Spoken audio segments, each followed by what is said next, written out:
मित्रांनो, cricket live चॅनलवर स्वागत आहे सर्वांचं. बऱ्याच दिवसांनी थोडासा गॅप घेऊन आलो आहे, कारण इंडियन टीम सध्या खूप हे काय चांगला खेळ खेळत नाही. त्याच्यामुळे व्हिडिओ करायचं मन नाही करत. सतत हरते. एखाद दुसरी मॅच ठीक आहे, पण तरीसुद्धा असं मला वाटतं की मी व्हिडिओ करायला पाहिजे. हार जीत तर हा गेमचाच एक पार्ट आहे. तर हारली म्हणून व्हिडिओ नाही करायचं हे पटत नाही. आणि दरवेळेला असं नाही ना की इंडिया जिंकणार, म्हणून मी स्वतःला समजवलं आणि हा व्हिडिओ करतो आहे. तर इंडिया सलग आयर्लंडबरोबर सिरीज हरली 20-20 2-0. इंग्लंडबरोबर T20 सिरीज हरली 4-0 आणि आता ODI सिरीज हरली 2-1. तर सध्या जसा आपला पाऊस पडतो आणि मग सगळीकडे पाण्याची घाण आणि अस्तव्यस्त सगळं होतं, तसं सध्या इंडियन क्रिकेट झालं आहे की आधी मस्त चाललेलं आता असं अस्तव्यस्त झाले सगळे. म्हणजे असं वाटतं की आपण काय जिंकू शकू की नाही एवढं. आणि एक वेळा अशी टीम वर्ल्ड चॅम्पियन आहे आता पण ODIचे T20चे, पण आता असं हे होतं की काय आपल्याला एक मॅच जिंकणं किती मुश्किल होतं आहे. तर हे का होतं आहे, का मेजर असं काय आहे टीममध्ये, काय एवढे पण फेरफार बदल झालेले नाहीत. तर माहिती नाही का होते. मला जे कारणं असं वाटतात की एकतर सिलेक्शन नीट होत नाही. सिलेक्शन कमिटी, काही प्लेयर आहेत जे डिझर्व करत होते किंवा ते त्यांच्या जागी असायला पाहिजे होते, त्यांना बरेच चान्स दिलेत. किंवा कोच आणि कॅप्टन्स यांच्यामध्ये मतभेद असू शकतात. कोच आपलंच खरं करताना असं म्हणजे फील होतं, एक दिसतो आहे त्याच्या बोलतात ना आवडीचे प्लेयर वगैरे दिसतात. तर असं वाटतं, कारण त्याचे प्लॅनिंग पण गौतम गंभीरचे चुकताना दिसतात. आहे सिलेक्शन म्हणजे जी 11 खेळवतो वगैरे ते खूपच ऑलराऊंडर जास्त सगळे आहे. आणि असे ऑलराऊंडर नाही ना, काय बोलतात त्याला, हार्दिक पांड्यासारखे वगैरे. बॅटिंगमध्ये पण 100 म्हणजे आहे आपल्याला गॅरंटी की हार्दिक पांड्या आहे तर मॅच जिंकवू शकतो. बॉलिंगमध्ये पण तेवढं हे आहे. तर ऑलराऊंडर पण असे आहेत. शिवम दुबे T20पर्यंत शिवम दुबे ठीक आहे, ODIमध्ये नाही. वॉशिंग्टन सुंदर, तो काय मग T20मध्ये खेळलेला तो शेंडगे काय त्याचं नाव आहे तो. तर स्पेशलिस्ट खेळावा, फास्ट बॉलर, स्पिनर, बॅट्समन. याच्या आधी पण आपण या लोकांनी जिंकत होतो ना. तर एवढं आता ऑलराऊंडर का करतो. एकच ऑलराऊंडर असायचं आपल्याकडे. आणि जडेजा एक होता. ते जडेजाचं कळत नाही. जडेजाने ODI म्हणतो रिटायरमेंट घेतली नाही. त्याला म्हणजे असं एकदमच साईडलाईन केलं तर कुठल्याच ह्याच्यात दिसत नाही किंवा रेस्ट दिले असं काही भाग नाही. जडेजा एवढं फिट आहे. ह्यांचे फिटनेसचे सगळ्यांचे इश्यू आहेत. तो हा 2 मॅच खेळला. जसप्रीत बुमराह तिसऱ्या मॅचला काय इंजुरी असेल. शुभमन गिल मॅच चांगला खेळतो, बॅटिंग वगैरे होते, पण सतत त्याला 2-3 इनिंग तेच बघितलं, क्रॅम्प येतात पायामध्ये, मांडीमध्ये. हे फिटनेसचाच इश्यू आहे ना. बॉलर्स वगैरे फिट नाहीत वगैरे. काय देतं ना, सिराज जर फिट असेल तर तो ह्या टीममध्ये असायलाच पाहिजे होता. तो फिट नाही असं त्या दिवशी मी एका याच्यामध्ये बघितलं, तर तो बहुतेक फिट नाही आहे. त्याच्यासाठी पण मला वाटतं तो जेव्हा ह्यांच्याबरोबर टेस्ट खेळत होता अफगाणिस्तानबरोबर, तर ते रिझन आहे की तिकडे 45 डिग्रीचं इंडियामध्येच होते, ते खेळत होते आणि तेव्हा त्याला फास्टवर बॉलायला खूप बॉलिंग तिथे टाकावी लागली आणि ह्याच्यामुळे त्याला तिकडे इंजुरी झाली. पण तिकडे अफगाणिस्तानबरोबर सिराजला का नाही रेस्ट दिलं वगैरे, हे असे आहेत. पण जाऊ दे. पण मोहम्मद शमी गेल्या वर्ल्ड कपमध्ये हार्दिकच्या इंजुरीमुळे आला आणि हायेस्ट विकेट टेकर होता. आता पण बऱ्यापैकी IPLमध्ये बॉलिंग टाकत होता, रणजीमध्ये टाकतो आहे. तर का त्याच्याकडे तुम्ही बघत नाही. एज फॅक्टर नका ना देऊ सगळीकडे. तो बॉलिंग 130-135च्या स्पीडने वगैरे टाकतो आहे, चांगली टाकतो आहे. भुवनेश्वर तुम्हाला का नाही पुन्हा एकदा तुम्ही ट्राय करून बघितलं, जो IPLमध्ये एवढी चांगली टाकलेली त्याने. दुसरे बॉलर होते तुमच्याकडे अजून, तो आकाश कुमार आणि तो दुसरा काय सेन. तर प्रसिद्ध कृष्णा नाही वाटत मुरणार. पहिलं थोडं चांगलं वाटलं, पण आता ठीक आहे, त्याला एवढ्या लवकर जज नाही करू शकत. पण प्रसिद्ध कृष्णा एवढ्या त्याला चान्स मिळाले, पण तेवढं तो डिलिव्हर नाही करू शकला आहे. अक्षर पटेलकडून खूप अपेक्षा होती. एक मॅच चांगला खेळला, बॅटिंग बॉलिंग दोन्ही केली, पण बाकीच्या मॅचमध्ये तो पण हे नाही केलं. तो बऱ्यापैकी ऑलराऊंडर आहे, जडेजाच्या लेवलचा आहे. म्हणजे आता जडेजाच्या वर त्याला घेतात आहे, तर त्यांनी ते प्रूव्ह पण केलं पाहिजे ना. त्या दिवशी एकाच मॅचमध्ये त्यांनी 4 विकेट घेतले आणि रन्स केले, पण त्याच्यानंतर ना विकेट ना बॅटिंग. तर त्याला खूप जडेजाचं जर तू जागेवर खेळतोस तर तुला परफॉर्म करायला पाहिजे भावा. दुसरा कुलदीपला का नाही खेळवत आहे माहिती नाही. अरे इंग्लंडसारखी कंट्री, त्यांच्या देशात भले त्यांचे ऑलराऊंडर असतील, पण ते 3-3 4-4 स्पिनर ते लोकांनी काल इंडिया जी हरली मॅच, इंग्लंडनी 388 केले आणि इंडिया 360 करू शकली. तिथे स्पिनरनी मेन म्हणजे मॅच त्या लोकांना हे केलं की जास्त रन्स नाही दिले, विकेट पण दिले. आणि विराट कोहली वगैरे सारखे प्लेयर स्पिनरला किती स्ट्रगल करताना मी बघितलं कालच्या त्या ह्याच्यामध्ये. तर आणि इंडियाचा स्पिनर कोण होतं, फक्त एक अक्षर, 5 बॉलर बस, त्याच्याशिवाय 6वा ऑप्शनच नाही, काय नाही. त्या लोकांनी 6 ते 7 ऑप्शन होते त्यांच्याकडे. काय त्याचं नाव, आर्चर, तो ॲक्सन, टंग, दुसरा काय तो मीडियम फास्टर करण, बेथल, आदिल रशीद आणि तो दुसरा 7वा जॅकब. तरी रूटनी नाही टाकलेली. तर एवढे ऑप्शन आहे त्यांच्याकडे आणि चांगल्यापैकी टाकत होते ते. आणि मग तुम्ही काय, कुलदीप यादवला एकही मॅच नाही खेळली. काय गौतम गंभीर काय हे करतो आहे माहिती नाही. मला बीचचं एवढं कळत नाही, कारण काय आम्ही त्या लेवलचं क्रिकेट खेळलं नाही. पण ते ऐकतो वगैरे, कंडिशनल ओव्हरकास्ट नव्हती, म्हणजे पाऊस किंवा असं होतात ना, ते थोडंसं अंधार वगैरे झाल्यासारखं दमट वातावरण होतं, चांगलं ऊन वगैरे होतं. जेव्हा ऊन वगैरे असतं त्या पिचवर स्पिनर चालतात असं मी ऐकलेलं आहे, एवढी मला माहिती आहे. तर मग का एकच स्पिनरने गेलास, कुलदीप यादवला खेळलास. कुलदीप यादवचा एक्सपिरियन्स इंग्लंडमध्ये चांगला आहे. मग 5 काय 6 विकेट त्यांनी पण घेतलेले आहे तिथे. तर त्याला एकही मॅच नाही दिली. माहिती नाही 4-4 फास्टर बॉलर घेऊन काय त्यांनी हे केलं. तर ते गंभीर आणि ह्याचंच डिसिजन असतं कॅप्टन्सचं. तर खूप इंडियनला विचार करण्यासारखी गोष्टी आहेत. ते लोक प्लेईंग 11 बरोबर खेळत नाही. गंभीर असं माझं फील होतं की तो आपलंच जी ठरवली टीम, जे ठरवले प्लेयर त्यांनीच जायचं. अरे मग ज्यांचं सिलेक्शन झालं त्यांना एक एक मॅच द्यायला पाहिजे. राहुल द्रविडचं मी बघितलं आहे, भले तुम्ही सिरीज हरत असा किंवा जिंकत असाल तर 100% जे सिलेक्शन झाले त्यांना एखाद दुसरी मॅच तो द्यायचा. पण हे गौतम गंभीरच्या याच्यामध्ये दिसत नाही. तो त्याचे जे आहेत ठरलेले प्लेयर, रेड्डी, हर्षित राणा, आता तो गुरनार वगैरे, अक्षर पटेल, यांनाच सतत चान्स देताना, हा वॉशिंग्टन सुंदर वगैरे. बाकी काही प्लेयर नाही इंडियामध्ये. एवढे मोठे मोठे बाता मारत होते. आता इंडियाच्या एवढ्या टीम होऊ शकतात, 2 टीम होऊ शकतात, 3 टीम होऊ शकतात. मग गेले कुठे प्लेयर अचानक, इंडिया हरायला लागली ती. काही प्लेयर लोकांचा पण फॉर्म नाही आहे, ती पण एक गोष्ट आहे. रोहित शर्मा 2 मॅचमध्ये फॉर्म ठीक आहे, समजू शकतो, पण जी खेळला मॅच त्याच्यात त्याने सगळं पूर्ण हिशोब चोक केले. विराट कोहली पण ह्या दोघांवर मला डाऊट घेऊच नका. या लोकांना वर्ल्ड कप खेळायला द्या. आणि हेच प्लेयर आहे जे तुम्हाला खूप म्हणजे खूप या लोकांचा फायदा होणार आहे. तर लोकांनी पण, आणि फॉर्मर प्लेयर असतील किंवा अजून कोण असतील निवड समितीने, यांच्याबद्दल अजिबात मनात हे आणू नये. भले पुढच्या येणाऱ्या सिरीजमध्ये हे लोक फ्लॉप जातील, रन नाही होणार, पण ह्यांना वर्ल्ड कपच्या टीममध्ये असायलाच पाहिजे. एक्सपिरियन्स खूप काउंट करणार आहे वर्ल्ड कपमध्ये. Shubman Gill as a player भरपूर चांगला फॉर्म आहे, चांगलं आहे. ॲज अ कॅप्टन पण ठीक आहे, पण काही डिसिजन त्याचे चुकत असतील, म्हणून तर ही परिस्थिती आहे की सिरीज हारला तो.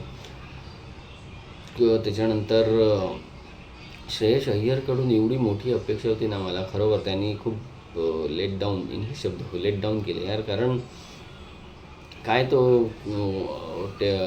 IPLमध्ये खेळत होता गेले 1-2 वर्ष. आम्ही तेच म्हणत होतो की ह्याचं चान्स बनतो, पण कुठे बनणार. प्लेयर सगळेच आता T20मध्ये चांगले आहेत. योगायोगाने सूर्यकुमार यादवचा फॉर्म खराब झाला, त्याच्या जागेवर ह्याला मिळालं. इवन मिळालं नाही तर कॅप्टनशिप मिळाली. तर त्यांनी थोडं हे केलं, कॅप्टनशिप पण म्हणावी तेवढी चांगली नाही केली. आणि काही ठिकाणी त्याच्या एंडपर्यंत जाणं गरजेचं होतं. म्हणजे team situation, game situation awareness म्हणतात, ते करून त्यांनी एंडपर्यंत जायला पाहिजे होतं 1-2 मॅचमध्ये. कालची मॅच म्हणा T20मधली एखादी मॅच, तर तो तिकडे एकदम खराब शॉट, स्पिनरला तो एवढा चांगला खेळतो आणि स्पिनरलाच आऊट झाला. आणि मला कालच्या मॅचमध्ये कळलं नाही, हा सॅम करन बहुतेक T20पासून सगळ्या मॅच बघल्या, तो बाकी व्हेरिएशन काही नाही, थोडंच त्याचं सीम स्विंग आहे, स्पीड बिलकुल नाही त्याच्याकडे, 130पर्यंत पण तो मुश्किलनी जातो, पण तो त्याच्याकडे तेवढ्या स्पीडमध्ये पण स्लोवरची खूप व्हरायटी आहे. तो 120, 125, 100, 80 ह्या स्पीडनी बॉलिंग आणि कटर बिटर ते टाकत होतं, आणि ह्या स्पीडनी त्याने ती ना मॅच, मला तरी वाटतं मॅन ऑफ दी मॅच त्यालाच मिळायला पाहिजे होती. कारण त्यांनी येऊन फटाफट विकेट घेतली ना, एका ओव्हरमध्येच त्यांनी ह्याला आऊट केलं पहिले तर, ईशान किशनला, त्याच ओव्हरमध्ये ह्याला आऊट केलं श्रेयस अय्यरला, आणि ते पण स्लो बॉलवरच आऊट केलं. इवन विराट कोहलीसारखा प्लेअर पण स्ट्रगल करत होता, त्यांनी विराट कोहलीने पुढे येऊन मारायला बघितलं, पण ते बॉल त्याचे कनेक्ट होत नव्हते. तो स्लोवरमध्ये पण एवढे तो मिक्स करत होता ना, की त्याचे बॉल ह्या लोकांना पिक करायलाच जमत होतं. विराट कोहलीने किती ट्राय केले, त्याचे मिस झाले, सगळे विकेट किपरकडेच जात होते बॉल. तर त्यांनी तिकडे येऊन तो स्पेल खूप चांगला टाकला आणि 4 विकेट घेऊन गेला तो तिकडे. आणि त्याच्या स्लोवरला मी बघितलं, सगळे प्लेयर बीट झाले, कुठलाच प्लेयर चांगला नाही खेळला. तर माहिती नाही इंडियन प्लेयरला ते हे नाही झालं का रिअलाईज, की लास्टच्या ओव्हरमध्ये येणार होतो मी त्याच विषयावर, शेवटच्या डेप्थ ओव्हर म्हणतात, त्याच्यामध्ये इंडियाने किती रन खाल्ले. बटलर 13 बॉलात 41 रन्स, आणि तेच रन्स तुमच्या हरण्याचं कारण बनलं. 13 बॉलात 41 म्हणजे खूप जास्त, म्हणजे खूपच जास्त झालं. तिकडे खूप चांगली बॉलिंग टाकायला पाहिजे होती, पण शेवटच्या ज्या ओव्हर एवढ्या खराब टाकल्या नाही इंडियन बॉलरने, तेच सांगतो तिकडे का नाही कोणी slower yorker, slower bouncer, off स्टम्पच्या बाहेरचा यॉर्कर वगैरे ट्राय केलं. किती ऑप्शन आहे IPLमध्ये आपण बघतो आता. तर आणि बटलरचा फॉर्म आत्ता ह्या 1-2 मॅचमध्ये आला आहे, तर त्याने 13 बॉलात 41 नाही करायला पाहिजे होते. तेच रन इंडियाला हारण्यासाठी खूप झाले. 27 रननी हरलो आपण. तो रूट काय खाऊन येतो माहिती नाही, ह्या लोकांना पूर्ण सिरीजमध्ये तो आऊट नाही झाले, तिन्ही मॅचला नॉट आऊट राहिला. असे काही प्लेयर असतात जे खास इंडियाबरोबर आले की ते एकदम त्यांचा टॉप फॉर्म घेऊन येतात. डकेट 141 काय इनिंग खेळ, त्यांचं विकेटच गेलं, 180 काय 90वर विकेट गेला. तो बेथल पण कसला मारत होता, 91 त्यांनी केले. तर फास्ट बॉलरमध्ये तेवढा दम दिसत नाही, नुसतं स्पीड 145, 147 टाकलं तर होत नाही, व्हरायटी खूप असायला पाहिजे तुमच्याकडे. चला तिकडे पिच काय सपाट होतं, स्विंग नाही म्हणजे स्विंग नाही होणार, पण दुसरे पण आहे ना, तुम्ही शॉर्ट बॉल टाका, बाउन्सर टाका. शॉर्ट बॉल म्हणजे असं त्यांना इझी पुल आणि कट करायला देणं नाही, शॉर्ट बॉल पण म्हणतात ना ते इथे मानेच्या इथपर्यंत तरी असायला पाहिजे, किंवा ऑफ साईडला टाकाल तर त्याला कट करायला नाही मिळायला पाहिजे, आणि झाला तर मिस टाईम तो तिकडे थर्ड मॅनला वगैरे कॅच जाईल असा ते लाईन असायला पाहिजे. तर मी काही बॉलिंग कोच नाही, पण जेवढं ऐकतो कॉमेंट्री बाकीच्यांना सांगताना वगैरे त्याच्यावरून सांगतो आहे, स्लोवर बॉल टाका, यॉर्कर टाका, एवढे तुम्ही IPLमध्ये टाकतात, पण ते झाले नाही. आणि 388 रन म्हणजे खूप रन दिले इंडियाने. चेस पण होईल असं वाटत होतं, कारण तेवढे प्लेयर आहेत, शुभमन गिल, रोहित शर्मा, विराट कोहली, ईशान किशन, KL राहुल, श्रेयस अय्यर, हे परत अक्षर पटेल, हे एवढे केपेबल आहेत की व्हायला पाहिजे होते रन. एक वेळ रोहित शर्मा आणि विराट कोहली खेळत असं वाटत पण होतील करून, आणि रोहित शर्मा आऊट झाला, आणि त्याच्यानंतर हे लोक स्ट्रगलच करताना दिसले. ईशान किशन स्लोअर बॉलला, परत श्रेयस अय्यर काय फालतू शॉट मारून आऊट झाले यार. KL राहुल पण एक चांगला शॉट मारला, दुसऱ्या बॉलला आर्चरला आऊट झाला. तर खूप खराब खेळलेत इंडियन्स प्लेयर. तर याच्यातून आता कसे बाहेर पडणार, मला तर वाटतं थोडंसं चेंजेसची गरज आहे ना, खास करून बॉलिंगमध्ये. स्पिनर ह्याने आतापासूनच हे केले पाहिजे की आपल्या ODI वर्ल्ड कपसाठी कुठला स्पिनर, जसं की कुलदीप यादव, अक्षर पटेल यांच्याबरोबरच जडेजाला माहिती नाही, त्याला मला असं दिसतंय की त्याला या लोकांना आता बस त्याला रिटायरमेंटच घ्यायला लावायचे आहे, चला मी एक ह्याला मी बोलीन पण ते कम्युनिकेशन तर केलं पाहिजे बाबा, आम्ही तुला नाही बघत आहे. तो रिटायरमेंट देऊन मोकळा होईल, पण तो एवढा फिट आहे, हे आहे ते आहे. त्यांनीच या तिघांनी रिटायरमेंट एकदम घेतली ना, विराट कोहली, रोहित शर्मा आणि ह्यांनी T20 वर्ल्ड कप जिंकल्यावर. तर ODIसाठी तो पण अवेलेबल होता आणि तेवढा तो फिट आहेच जडेजा. तर माहिती नाही त्याला का नाही बघत आहे, पण निदान चला कारण कधी कधी होतो अन्याय, सगळ्यांनाच घेणं शक्य नसतं, त्यामुळे अन्याय होतो एखाद दुसऱ्या प्लेअरवर. तर बलीचं बकरा त्याला करतात आहे. चला ठीक आहे, अक्षर पटेलला एवढा चान्स आहे तर त्याला इम्प्रूव्ह करावं लागेल. दुसरं कुलदीप यादवला तुम्हाला खेळावं लागेल. मोहम्मद शामीचा पण देखील विचार करायला पाहिजे. बुमरा कधी फिट असतो, कधी काय होईल ते गॅरंटी नाही. सेम हार्दिक पांड्या, तर तुम्हाला बॅकअपसाठी बनवायला पाहिजे ना बॉलर. ते मध्यंतरी दिसत होते हर्षदीप कधी एवढी चांगली बॉलिंग टाकेल तर काय वर्ल्ड क्लास, कधी असा एवढा खराब टाकतो की रणजीचा पण लेवलचा, क्लब लेवलचा बॉलर वाटतो. बाकीचे आता फास्टर कुठे गायब झाले काय माहिती, चांगले चांगले म्हणत होते ते सगळे बॉलर. गुरनार आला T20मध्ये चांगलं टाकलं, आयर्लंड वगैरे इकडे, पण माहिती नाही नंतर आता खूप काय तेच म्हणजे एकाच पद्धतीची बॉलिंग वाटते त्याची. रन्स लीक करतो आहे. प्रसिद्ध कृष्णा तर मला खूपच तो आवडत नाही बॉलर. एखाद दुसरा म्हणजे एखाद दुसरी ओव्हर अशी चांगली टाकेल किंवा हे करेल की वाव, आणि नंतर त्याच्यानंतर 4-5 ओव्हर अशा टाकेल की नुसतं बडवताच आहे त्याला. तर 2-3 बॉलर शोधायला पाहिजे इंडियाला चांगले. बॅटिंग लाईनअप ठीक आहे.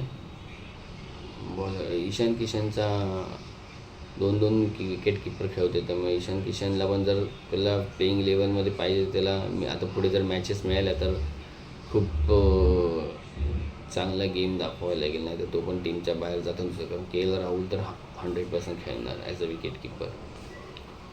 तर ईशान किशन, श्रेयस अय्यरला पण एवढा चांगला, त्याला ODIचा प्लेअर आहे, पण ह्या सिरीजमध्ये एकच मॅच वाटतं 50 केले त्यांनी, बाकी काय एवढं चांगला दिसला नाही. म्हणजे कॅज्युअल शॉट खेळताना आऊट झाला, आणि त्याचे असे स्पिनरला खास करून तो सहसा आऊट होत नाही. पण ह्या मी 1-2 मॅचमध्ये वाटतं एकदा आदिल रशीदला आऊट झाला, अजून एकदा काहीतरी आऊट झाला, आणि कालचा पण हा काही सॅम करनचा बॉल फास्ट नाहीच आहे, म्हणजे असं स्पिनरच मी त्याला गिनती करेन तर की हा एवढा आऊट झाला. तर इंडिया भाई कुछ करो. और आता तुम्हीच सवय केलं आहे आम्हाला जिंकण्याची, वर्ल्ड कप जिंकून देण्याची, बायलॅटरल सिरीज, सगळ्या मॅचेस वगैरे व्हाईट वॉश वगैरे करायची. तर एखाद दुसरी मॅच आम्ही समजू शकतो, चला हरली सिरीज आयर्लंडबरोबरची थोडं खूप दिवसांनी, पण इंग्लंडबरोबरची जरी ती T20 सिरीज हरलो असतो तरी ठीक आहे, पण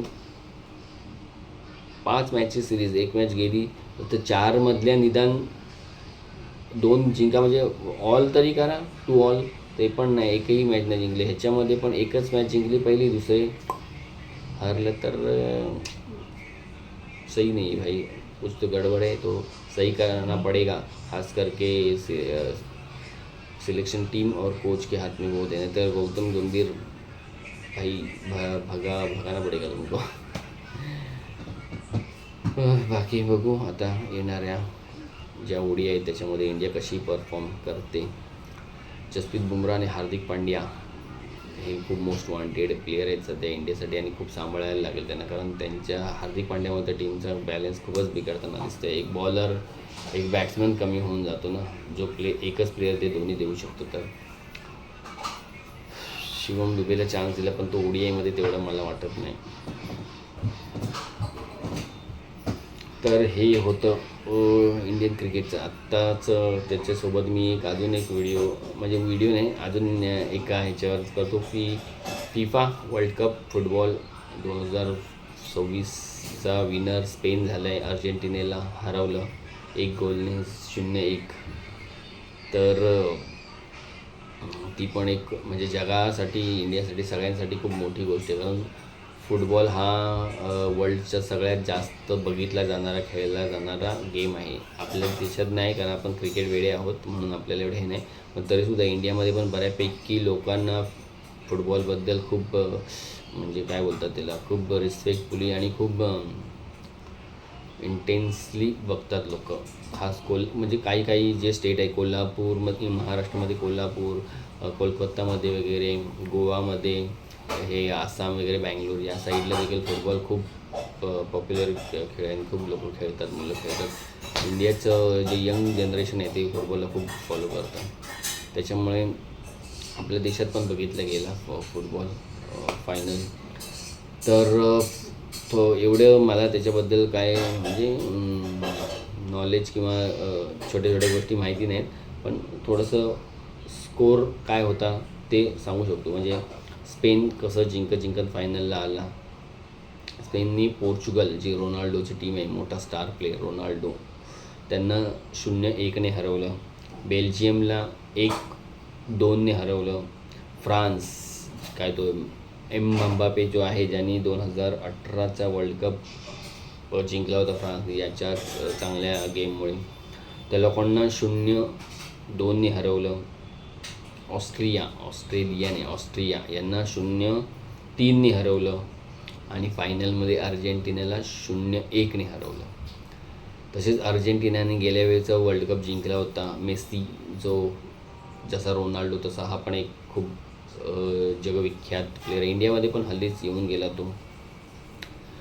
त्या लोकांनी सुरुवातीला केप हार्डवे करून टीम म्हणजे आहे देश कंट्री, त्या लोकांना 0-2-3ने हरवलं. त्यांचं इजिप्तला त्या लोकांनी 2-3ने हरवलं. सेम स्वित्झर्लंडला 1-3ने हरवलं.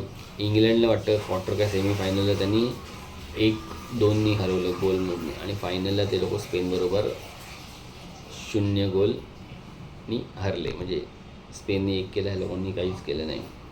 तर असा ह्या दोघांचा प्रवास आणि फायनलमध्ये एकत्र आले आणि स्पेनने बाजी मारली 1 गोलने. आणि खूप म्हणतात फायनलमध्ये खूप मारामारी किंवा खूप असं हे झालं प्लेयर लोकांमध्ये, पण होऊ शकतं, फुटबॉलमध्ये होतंच ते.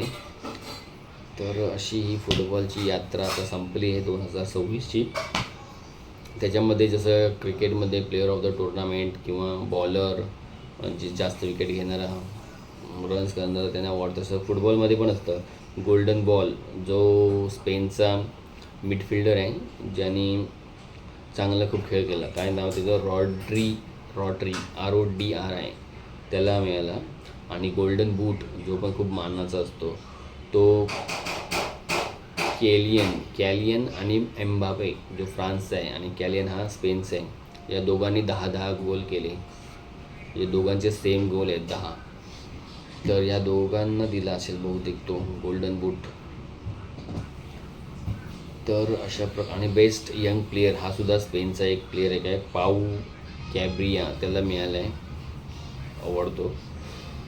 अशा पद्धतीने गेले 5 हा सुद्धा ह्यांचेसुद्धा वर्ल्ड कप 4-4 वर्षांनी होतात. तर 2010मध्ये स्पेनच वर्ल्ड कप विनर होती, 2014मध्ये जर्मनी होती, आणि 2018मध्ये फ्रान्स होती, ज्याच्यामध्ये तो एम्बापे बेस्ट प्लेयर होता. आणि 2022मध्ये म्हणजे जो 4 वर्षापूर्वी झाला, जो म्हणत होते सगळे मेसीला जिंकायला पाहिजे, इतका चांगला प्लेयर आहे, इतकी वर्ष खेळतो आहे, तर त्याचं स्वप्न म्हणजे जसं आपण बोलू क्रिकेटमध्ये सचिन तेंडुलकरला वर्ल्ड कप टीमचा भाग असायला पाहिजे, इतकी वर्ष खेळतो आहे, आणि 2011मध्ये जिंकलो. तसंच ह्याचं पण होतं की त्याच्या कारकिर्दीमध्ये ते लोक वर्ल्ड कप जिंकले होते, पण ते 2022मध्ये जिंकले अर्जेंटिना. आणि आता 2026 पुन्हा एकदा स्पेन विनर झाला आहे. आता असेल परत किती वर्षांनी, 2030ला असेल, तो कोण जिंकतो बघूया.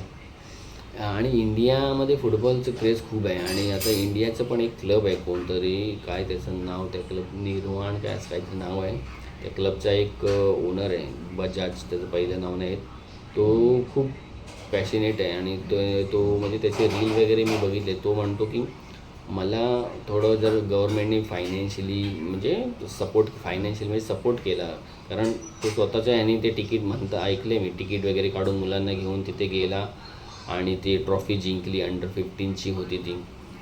तर त्याला जर फायनान्शियली थोडं गव्हर्मेंटने वगैरे सपोर्ट केला तर तो अजून चांगले प्लेयर देऊन तो म्हणतो मी इंडियाला क्वालिफाय पण करेन वर्ल्ड कप, फिफा वर्ल्ड कपमध्ये मी आणू शकतो, म्हणजे असे प्लेयर मी तयार करू शकतो. तर या गोष्टीचा थोडा सिरियसली विचार करायला पाहिजे. म्हणजे कुठल्याही, आता जसं आसामनी हॉकी टीमला ओन केले, म्हणजे त्यांचं सगळं फायनान्शियल सगळं खर्च वगैरे ते लोकच बघतात, तर तसं एखाद्या स्टेटनी फुटबॉलच्या पण टीमला थोडं हे केलं, सपोर्ट केला तर पुढे जाऊन कदाचित आपण पण फुटबॉल फिफासारख्या फुटबॉल वर्ल्ड कपमध्ये आपण खेळू, जिंकू ती पुढची गोष्ट आहे, पण खेळायला मिळणं पण खूप मोठी सन्मानाची आहे. आणि ह्याच्यात खूप टीम असतात. क्रिकेटमध्ये काय 10-15 जास्त, म्हणजे जर टॉप टीम बघितल्या तर त्या 10च्या आतल्याच असतात. अशा तिकडच्या घेऊन 15 वगैरे पण होतात, 20 पण होतील. पण फुटबॉलमध्ये खूप म्हणजे टीम आहे, मला वाटतं 30-35 काहीतरी टीम आहेत. आणि त्याच्यातल्या 15 ते 20 अशा टीम आहेत, कोणीही जिंकू शकते अशा काही टीम पण आहेत. तर अशा पद्धतीने हा वर्ल्ड कप संपला आहे. तर मित्रांनो, इथेच व्हिडिओ थांबवतो. व्हिडिओ आवडला तर लाईक करा आणि शेअर करा आणि सबस्क्राईब करा. आणि काही बोलण्यात चूकभूल झाली असेल तर मला थोडं तुम्ही गाईड पण करा की मी ते करेक्ट करेन. तर बाय बाय.